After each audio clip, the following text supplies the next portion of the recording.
আসসালামু আলাইকুম, কেমন আছেন আপনারা সবাই? আশা করি ভালো আছেন। আলহামদুলিল্লাহ আমি ভালো আছি। আজকে সাধারণ রান্নাঘর থেকে দেখাবো বিকালের নাস্তা। তো চাইল বাটতাছি, চাইল বাইটটা সুন্দর মতো এটাকে তুইলা রেখা এখন এই যে শুটকি দুইটা আছে, ফেওয়া শুটকি দুইয়া সুন্দর করে তাওয়ায় আগে মরিচ ভাজতেছি। ফেওয়া শুটকি তেলে একটু ভাজতেছি, হালকা উল্টায় পাল্টায় একটুখানি ভাজা। তারপরে এটারে সুন্দর মতো তুললা পেঁয়াজ রসুন একটু হালকা টালা দেওয়া। তারপরে দেখতে দেখতে ভাজা শেষ। এখন ভর্তাটা বানায় ফেলাবো।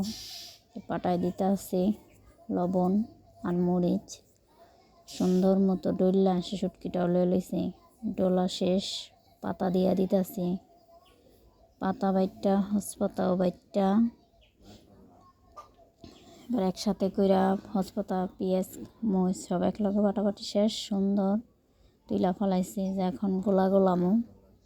তো চিতই পিঠা লবণ দিয়ে আস্তে আস্তে আস্তে আস্তে গোলাইছি।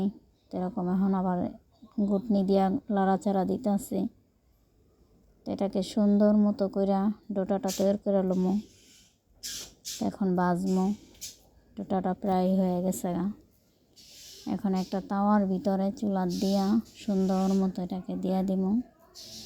তো দিয়া দিলাম, ঢেকে দিলাম।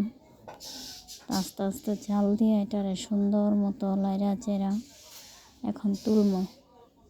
অনেক সফট আর সুন্দর নরম, কত হাতে বাটা, তো তাই এখন খাইতে আসছে। খুবই মজা, অনেক স্বাদ হয়েছে। লাইক, শেয়ার, কমেন্ট ও সাবস্ক্রাইব করবেন আমার চ্যানেলটা। ধন্যবাদ।